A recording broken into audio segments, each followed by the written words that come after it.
What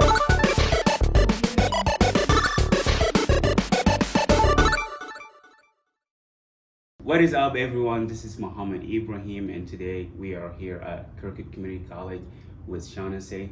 Shánysí is one of the greatest English teachers here at Kirkwood. She taught me English. She helped me learn English language very well. So thank you, Shánysí, for coming tonight. My pleasure. And we appreciate your time. For sure. All right. So for those people out there who don't know Shánysí, tell us a little bit about your journey, your teaching journey, and your journey of learning Spanish as well. Yeah, I grew up only speaking English, just a one language family. There's not, you don't usually get a lot of, multilingual, just American families, unless you intentionally work for it. So, right. And I was always really interested in just the rest of the world and right. wanting to travel and meet people. And so I thought learning another language would be really a good way to get started on that. And I lived in California, and so Mexico is just, an hour away. So right. it was an easy choice for me to learn Spanish. So I started in school, just in high school. I enjoyed it a lot, and decided I was actually an English major when I started in college, and then switched to Spanish because I had taken a lot of Spanish classes, but I didn't actually feel like I was fluent or know it. I mean, I knew a lot of information, but it wasn't actually things that I would talk about day to day in my day-to-day life. So I majored in Spanish, and then I moved to Mexico because even with majoring in Spanish, I was I feel like I know fancy Spanish, high level Spanish. I could read Cervantes, but I couldn't talk to someone on the street, Right. So I moved to Mexico, and I worked in an orphanage with a bunch of little kids, and little kids will always tell you when you mess up. I know, right? It's the best. Mm-hmm. I love it. So they helped me a lot. I would say something, and then they would just laugh at me because I would say it wrong. So it was, and then they would tell me how to say it. So it was very helpful. So that I think that kind of solidified, living there for a year or two really solidified my knowledge of Spanish, and my being able to use it more just in a regular day-to-day conversation, instead of having to only think about it in academic terms, Mm-hmm. So that was really helpful to me. And then just been teaching for a long time. That's good. So you mentioned that you've been to Mexico before. I have, yeah. And correct me if I'm wrong, you don't have to go to an English-speaking country in order to speak English fluently, right? And then, to learn English. Yeah, no, and you don't have to. I went to Mexico for a lot of reasons because I was sick of being here in the United States and wanted to go somewhere else. But it was helpful to me to make the step between I know a lot of Spanish, but I don't feel confident and I don't use it a lot in my daily life. So I really wanted to just sort of surround myself with it. But I could easily have done that by just being with people who spoke Spanish and asking them to speak Spanish to me instead of having them just speak English. So there's definitely ways to learn a language without having to be in that country. Absolutely. Right. Yeah, I'm learning French right now. Yeah, and I'm not planning to go to France. I wish, but I'm not going anytime soon. To Paris. Right. That's good. That's interesting. Yeah. So you're gonna be, what's it called? Trilingual. I mean, I have a goal of 5. I want 5 languages, so nice. I'm working on number 3. So I think my viewers notice that I call you by your real name. I say Shánysí. I don't say teacher or ma'am. Right. But when I first came here to the United States, I used to say that hey teacher, hey ma'am, can you do this and can you do that? So the culture plays a big role in this. Back home, we don't call the teacher by their name. We don't say Shánysí. Right. So ma'am and teacher. So that shows you respect them. But here is different. Right. So do you think culture plays a big part in learning the language? Absolutely. There's a way, you can definitely learn, to just translate the words. So learning the word teacher is, the word teacher, but you don't necessarily, we don't use it in the same way here as, you would in another culture, in another country. In Mexico also, it's very, formal in that way. And here it just isn't, and it's just a cultural difference. And so learning the vocabulary is important, but also learning the usage and the cultural usage of those words, and like what is the sort of the norm of expressing yourself. Right, and items as well. Mm-hmm. Yeah, absolutely. Yeah, you can learn the name for an item, but maybe it's like a different, we don't call it that, or we don't say that in the same way. Yeah, the idiomatic and the syntax, the idiomatic expressions and the syntax, I think are like the last thing to sort of fall into place when you're learning a language. And I find for students that I have in my comp classes right now who are definitely like English speaking, they don't necessarily stumble so much over the language, but they still struggle with that and with putting together like the syntax of sentences, or just using a phrase that's like doesn't sound quite right in English because it hasn't been translated, into the cultural significance instead of just the word by word vocabulary translation. Right. And also some people translate from their native language to English. Yeah. So that makes so you're like, I don't quite know what you mean. Like I see all the words, but I don't know what that means. Yeah. I know. So what is one piece of advice for your student like that make common mistakes in English, or they translate from their original language or their main language to English, and just start thinking in English without translating? Because when you write, you have time to write and edit your writing and think everything. about it. But when you talk, you don't have that time. I'm like, you just gotta say it. For sure. Right. So there's a couple things. First, and this is something that I learned from Spanish, like from my own experience, because at first you're very cautious and like scared to make a mistake and to say the wrong thing. But it's always, and this is why I'm so animated, because you can always make someone understand what you mean. Yeah, like, by using your hands and your facial hands. expressions and pointing to things, like you can always make someone understand. So just go for it. If you're talking to someone and you want to say something, like go for it and say it. And if it's wrong, it doesn't matter. Don't worry about it. Yeah, don't worry about making mistakes, making errors. Oh my gosh. Don't worry about the grammar. Yes, don't worry about looking silly. Don't worry about like overthinking. Is it plural or singular? And because that makes you nervous. It makes you nervous. When you get nervous, you forget everything. And then you don't do it, because you're too scared. And then the more you do it, the easier it becomes. And the more that you listen to people talk and like listen to how they say their phrases and sort of, I used to I do when I teach Spanish, I make my students like listen to Spanish television and Spanish music and then like repeat it, like say it, like what did they just say it back to me in that same way, so that you can get used to like the phrases that people use and their expressions and how they pause in their sentences. We say in English all the time. In Spanish they say este, like it's just you have these different like little things that people say in different languages. And so really listening, and like if you're watching a movie, put it in English and like just play it again and again and again, like put the same ones on so you memorize it and you just get the feel for it. It's very helpful.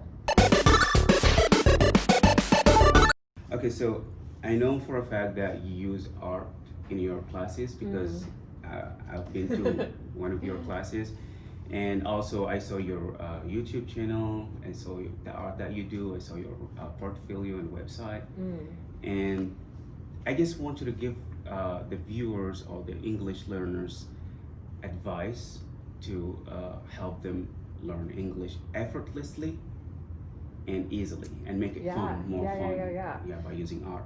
Yeah, so art is definitely, I love it, and it's the same as just sort of like being expressive with your body, because art doesn't have a translation. Like you can look at a Picasso painting and he was Spanish, but I'm not, and I can still understand it. You can look at a beautiful picture and it doesn't matter what the language is. And so if there's a way, learning to express the things that you want to express and to share, like in art, or to get the feelings out that you want to talk about, and maybe you don't have all the words in English, but you could like put this color on the page and have that, and have someone be able to understand. And then it's a thing to talk about, right? Because sometimes you're like, I want to speak English to someone, or I want to speak French to someone to practice, but I don't know what to talk about. And now you have something to talk about. Art, like we'll talk about this art. You have a masterpiece, and let's look at this. Let's look at this photograph. Let's see what we see here. Like point to the things. Like say what they are. Ask someone how they feel about it.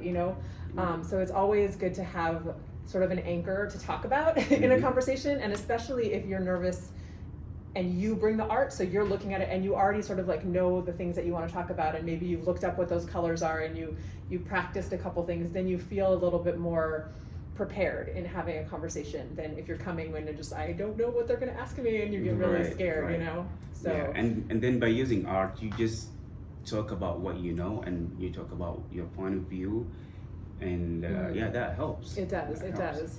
Especially maybe if you have, the thing that I always found that I didn't like when I was learning Spanish in like a classroom is that it would seem that everything I learned was very simple, like their table, chair, window, and I'm like, I have a lot of thoughts that are like big. Right. I don't want to just talk about the table and the chair. I want to talk about life and stuff.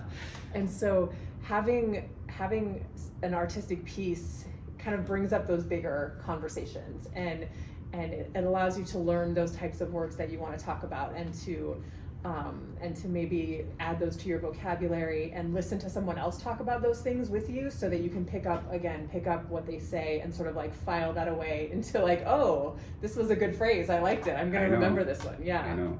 Yeah.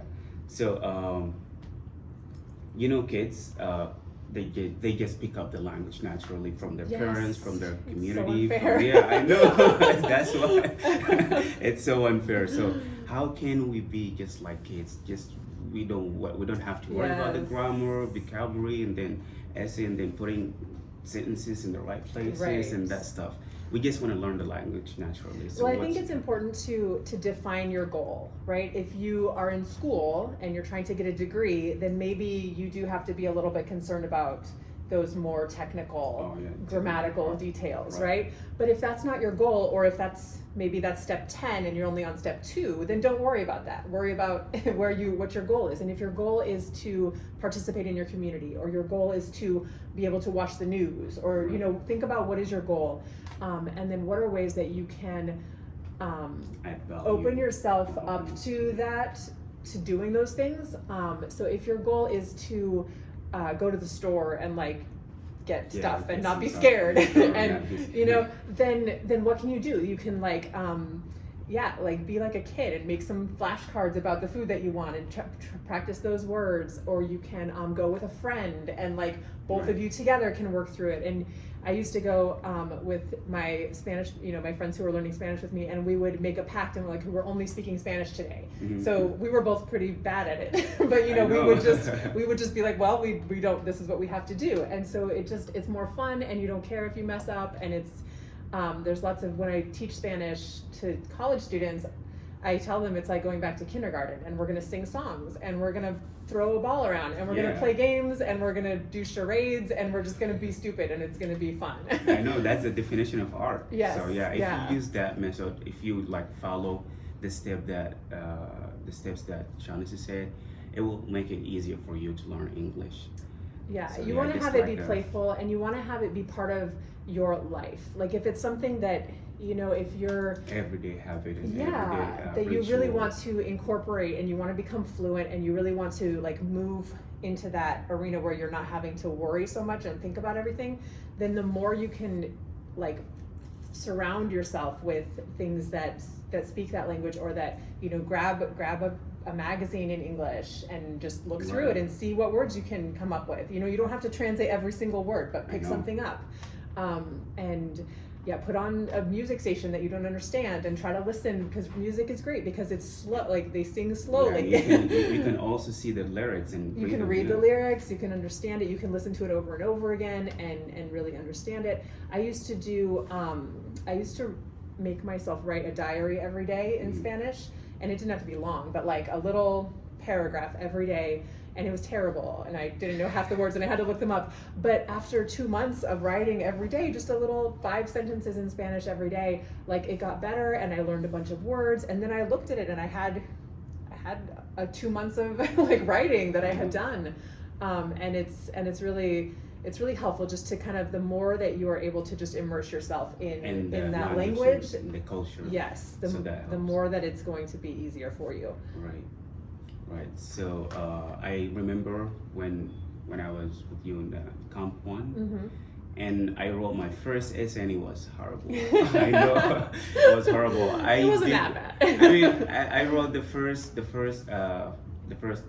draft, which is rough draft, and then the second and the third, and I wasn't satisfied. So I wanted to make it better, so I started to read more and more about writing. I took Count 2, and then I dropped it because of the coronavirus and everything was going on.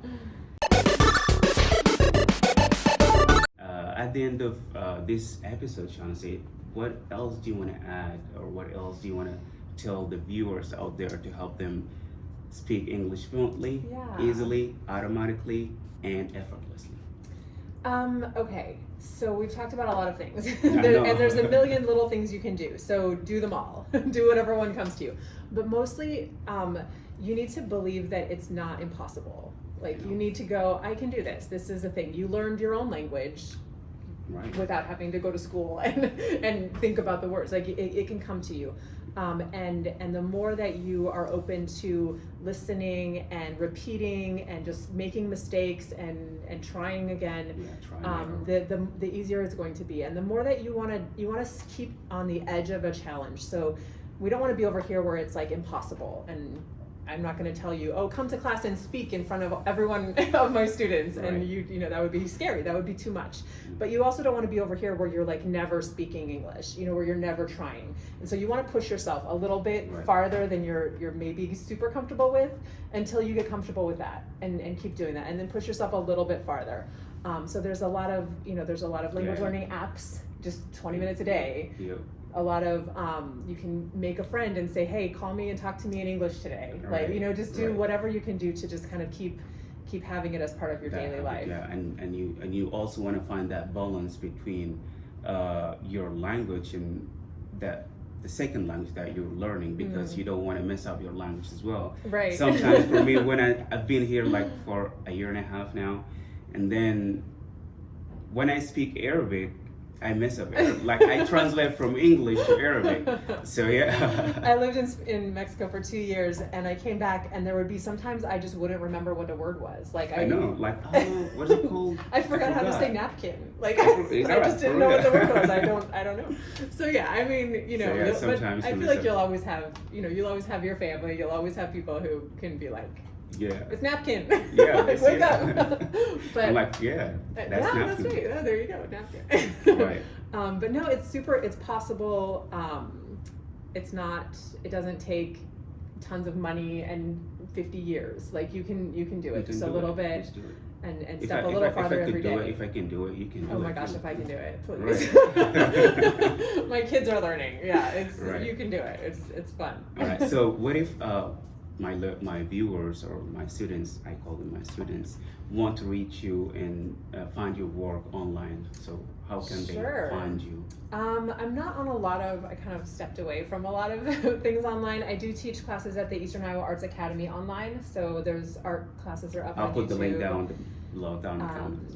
And then I have a couple of, I can just send you my social media stuff. And absolutely, I also work, if people are here locally in town, the Catherine McCauley Center. Here in Cedar Rapids.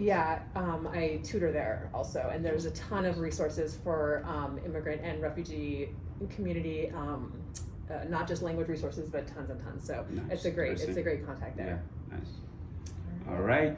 Thank you for your time, Shánisi. And you're amazing. So just keep doing what you're doing. You're the greatest teacher at Oh my Kirkwood. gosh, don't listen to it. And we're gonna have another interview with her, but I'll let you know, guys. Thank you, and have a good one.